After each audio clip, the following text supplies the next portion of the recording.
চলন্ত বাসে তরুণী শ্লীলতাহানির অভিযোগ। ২৪ নম্বর রুটের এই ঘটনা। হাওড়া স্টেশন থেকে ৩ তরুণী তারা বাসে ওঠেন। বড়বাজার থেকে ৩ যুবক উঠে লেডিস সিটেই বসে পড়ে।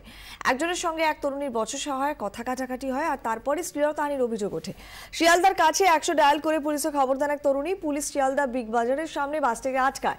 অভিযুক্ত যুবকেরা অবশ্য ততক্ষণে পালিয়ে গিয়েছে।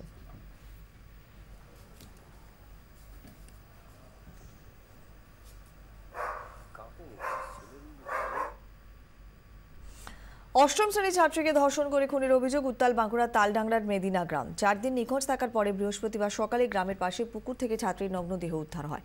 পুলিশি গাফিলতির অভিযোগে মানুষ ক্ষোভে ফেটে পড়েন। চাইছি প্রতিশোধ চাই, যে আমার মেয়েকে খুন করেছে আমি তাকে চাই, তার পুরো ফ্যামিলি জ্বালবো আমি, এইটি আমার চাই।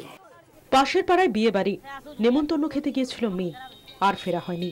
৪ দিন পর বাড়ির পাশের ঝোপ থেকে উদ্ধার হলো নগ্ন দেহ। ধর্ষণ তো অবশ্যই, কিডন্যাপিং প্ল্যান করে ধর্ষণ করেছে একে। আমি চাই যাতে ওনারা শাস্তি পায়। পরিবারের অভিযোগ, ধর্ষণের পর খুন করে দেহ ফেলা হয় ঝোপে। ৩ দিন আগে নিখোঁজ ডায়েরি করলেও কোনো ব্যবস্থাই নেয়নি পুলিশ। পুলিশের নিষ্ক্রিয়তার অভিযোগে ক্ষোভে ফেটে পড়ে নির্যাতিতার পরিবার। রবিবার এমনি ঘটনা ঘটল, সোমবার দিনে থানা গেলাম, থানার পুলিশ কোনো তদন্ত নিল না। কেস করে আসার পর আজ ৪ দিন হয়ে গেল গত, তো একবারও থানা থেকে কোনো খোঁজ তল্লাশি এলো না যে মেয়েটা কি হয়েছে, বা গ্রামে কাউকে জিজ্ঞাসাবাদ করলো।